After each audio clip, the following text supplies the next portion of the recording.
Happy Monday. Happy Valentine's Day. We're bringing the love here on this CBS Minnesota Morning Update. I'm Jason DeRusha. Nice to have you with us. Hope you enjoyed the Super Bowl yesterday. Good game, right? If you enjoyed the game, it was good. If you enjoyed the ads, I think there was enough to be entertained by there, right? We're not hearing sort of the usual morning after wherever, they were stupid. They were all stupid. There was nothing good. We are hearing some of that about the halftime show. But I'm sorry, we're not going to trot out John Mellencamp and Bruce Springsteen forever. Sorry. Hip-hop happened. Deal with it. Here's the weather. Something else to deal with today, right? Snow overnight. I woke up to about 1.5 inches, maybe 2 inches in Maple Grove. And the cold temperatures this morning have made things a little challenging on the roads. It's going to be cold until, it feels like it's going to be cold until July. Man, it was freezing this weekend. Today, we're still well below average. Yeah, it should be getting closer to 30. We're in mid-February, but we'll only get to about 15 today. Things should get a little warmer tomorrow and then back to another very cold day on Wednesday. So we just sort of can't break this pattern. The only thing that can warm us up is the power of your love. Your beautiful, beautiful love. Valentine's Day today. I like Valentine's Day. I know some people are like, it's a Hallmark holiday. But what's wrong with that, right? Like a day to take time out and make sure you appreciate the people you love, even if you're not in a relationship. Maybe there's someone in your life that needs to know that you love them. We are asking this today as people are sharing these great photos of their relationship. What's the secret to a long-lasting relationship? What is your secret, maybe to yours or someone you admire or love? What is the secret to a long-lasting relationship? Little love advice on this Valentine's Day. So leave your comment on the Facebook page and we'll share through. What we're going to do is share the tips, and then you guys are all guaranteed love forever. That's our gift to you. That's what we do on this show. All right. Adrian Peterson, not a good Valentine's Day for him. And his wife, because he was arrested yesterday morning at LAX after some sort of argument with his wife. Los Angeles Airport Police received a call about what they said was possible domestic violence. Authorities responded, and they say there was a verbal and physical altercation during a flight. So a representative for Adrian Peterson and his wife said the two had a verbal argument on the plane. She was not going to press charges. ESPN reporting that a source close to Peterson says Adrian grabbed his wife's wedding ring and scratched her finger, and then the plane turned around and returned back to the gate. AP due in court on this on June 16th. St. Paul police, we've talked about the crime problem. We've talked about the shortage of officers in our communities. And what's happening is that in St. Paul, they've got a speeding problem. So we've been talking about this for years, and you've seen the cities, both Minneapolis and St. Paul, lowered their speed limits to 20 miles per hour. And in St. Paul, they did this in 2020. But 2 years later, people living there tell us that lowering the speed limit hasn't worked. And this is a concern because the faster you drive, the more likely crashes are to be deadly. Number of citations handed out the culprits are down from a couple years ago, and police are telling us they're not making excuses. They're telling us why this is. We're down about 100 officers right now. Over a year ago, our traffic unit and motors unit was disbanded, and we had to redeploy our resources into patrol where people are, having to answer 911 calls. So it's an issue. Yeah, it's a big issue. It's tricky, right? Because what are you going to do? You need those officers to respond to 911 calls. When you're down 100, you're probably not going to run speed details. Last year, 18 deadly crashes in St. Paul. That's the highest total in at least 5 years. 8 of those crashes killed pedestrians. So the bottom line is St. Paul police are saying they need more officers to be able to protect the people in their community from dangerous drivers. And a reminder to all of us, going 40 maybe doesn't seem like much, but when you're in these residential streets, very densely populated, Very dangerous. Two major metro school districts could soon see hundreds of teachers go on strike. In just a matter of a couple hours, Minneapolis teachers will decide whether or not to authorize a strike. Among the union's concerns, they say teachers aren't being paid enough, they're overworked with large class sizes, and there aren't enough teachers. There are staffing shortages that mean teachers are going to have to do more work. The union will still need to decide whether or not a strike is necessary in the near future before actually walking off the job, but this authorization vote is step one. St. Paul, same deal. Union in St. Paul has already cleared the way to strike if needed, and they're going to decide whether or not to take that step later this week. Teachers in St. Paul also asking for smaller classes, more mental health support, and higher pay. St. Paul Public Schools posted on its website, discussion of a strike creates uncertainty for staff, families, and students. Although we are committed to reaching an agreement before a strike happens, St. Paul Public Schools planning how best to support all stakeholders during this time. Minneapolis Public Schools have not yet responded to the threat of a strike. But boy, with parents already dealing with uncertainty over COVID, whether to be in school, whether not, having kids back in class, and now thinking teachers may go on strike. Tough for parents, but tough for teachers who are saying, look, we need a fair contract, we need a fair deal. So no real winners in this either way, but hopefully teachers get a good contract and things get worked out okay. Walmart getting rid of its mask mandate for vaccinated employees, unvaccinated employees who are in the stores, and everybody in the pharmacies will still be required to wear them. But we're seeing states all over America getting rid of mask mandates.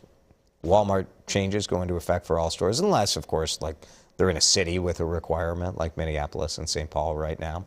COVID-19 sick pay policy is being eliminated as well. Walmart had previously, and bear in mind, like people working in Walmart, these are the front lines, right? These are people who showed up to work every day, had to be in person, essential workers for sure. So they were given extra COVID time off. So if you had COVID or were quarantining, you didn't have to dip into your sick pay. But that policy ends in March. New business brewing in Bloomington right now, making city history. Cool story. 9 Mile Brewing Company just opened Friday. This was their first weekend. Bloomington law used to ban brewers, little craft brewers, because alcohol was only allowed in bars, restaurants, clubs, and hotels. So a local guy was like, we got to change the law. And he did it. He rallied support and tapped a new keg in his community. When we first opened the doors, there was a line going all the way out in the parking lot, and everyone was coming in, and I think the majority were Bloomington residents, and they were all very appreciative and really, really glad to see this happen. Yeah, it's fantastic effort, right? The work it took to change the law, get the investors together, buy the stuff, knock over a sippy cup, families, dogs, the whole deal out there. All but one of the investors in this brewery either live in Bloomington or used to. Who let that one in, right? How'd that one it messed up their narrative. Why even announce it? Too much honesty, 9 Mile Brewing. I would... If I were your PR guy, I would not have that, need to know basis. You know what I mean? Anyway, they're making plans to, what they'll do. They'll give back to their community through charity and sponsor events and stuff. It'll be great. Hey, hope you enjoyed your guac yesterday, because no more Mexican avocados are coming into the United States. This is a crazy story. Mexico's Department of Agriculture said that this was decided after a U.S. inspector got a threatening phone call. Don't mess with big avocado. The inspectors in Mexico checking the plants, right? Because look, if we're going to let avocados into our country, you want to make sure the working conditions are good, it's safe, it's all of this. And this guy gets threatened. Yeesh. So both countries say they're working to ensure worker safety and resume avocado shipments. Mexico needs this market, and we need our avocados. So hopefully they get that worked out. Any coincidence they waited till after the Super Bowl, though? I don't know. I don't know when this threatening phone call came in, but I certainly bought 2 avocados yesterday at the grocery store. Roseville, man, this is pretty cool. This guy has turned his senior living facility into a concert hall and does it almost every day. Listen to this.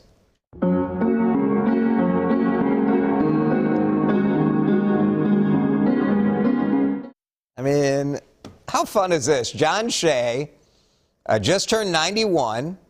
He lives at Eagle Crest Senior Living in Roseville. And, you know, right after lunch, plops down at the piano and lets it rip. Look, John fought in the Korean War, so he's a tough dude. 91, he looks great. Like, honestly, you look at John there, and I would say 70s. He looks really good. Maybe the piano's keeping him young. Maybe it's playing volleyball. He plays volleyball, too. So good stuff. Nice of John to make his community a better place. We love to celebrate that. Valentine's Day is today. I just got an email that said if you want your flowers delivered from Bachman's, you got to do it by 10 a.m. So get that order in if you want it delivered. Always a little more special when it gets delivered, right? Back when I was broke, I used to buy flowers and bring them to my wife's office and drop them at the desk and then leave. So she would think that I had paid for them to be delivered. But unfortunately, I'm on the news. And so the receptionist was always like, hey, your husband dropped these flowers off. I'm like, come on, man. By the end of the day, you may have heard about the flower shortage. There's plenty of roses, 40,000 of them. Lots of tulips, kind of a flower of friendship. You can send that out. Maybe a flirty flower. Maybe you go with the tulip and wait to see how it's received, and then maybe you bring the roses. Here are some people talking about why February is a good time for love in Minnesota. Especially in Minnesota when it feels so cold. It's kind of nice and springy and warms people up and brightens their day. Well, it's important. You got to make time for it. And this is a good reminder, a good way to do it.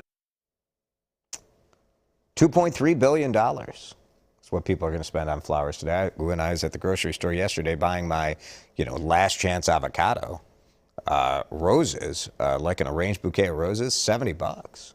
Whew. That's love. That's what it is. Maybe roses is your secret to a long-lasting relationship. Maybe it's kind of sneaky, cheap, trying to drop your flowers off. What are your secrets? Becca, date night. Oh, this is my number one advice too. You're right on the money, Becca. Don't stop dating your spouse. You don't want your kids to leave the house and then you have to decide if you're still in love with your spouse.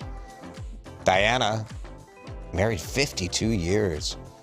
Give and take, yep. To keep it strong, love him forever. Oh, Diana, you're gonna melt my heart. That's really sweet. Kimberly, communication, trust, and willing to compromise. Those are good tips. I believe my wife should always be willing to compromise. I'm with you there 100%. Jackie, happy Valentine's Day. Secret to a lasting relationship. Oh, this is good. Cut your significant other some slack.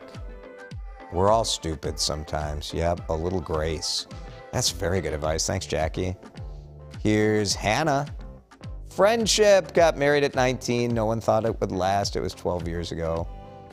Yeah, through rocky times, if you have that friendship, I mean, that is special. A long-lasting friendship like that, no matter what goes on with the love and the heat sort of aspect of the relationship. Thanks, Anna. Pam, pick your battles. Sometimes it's best not to bring something up. I'm working on that one. That's good advice, Pam. Thank you. Paul, honest communication and trust. Trust is so important. Good tips here. Good stuff, everybody.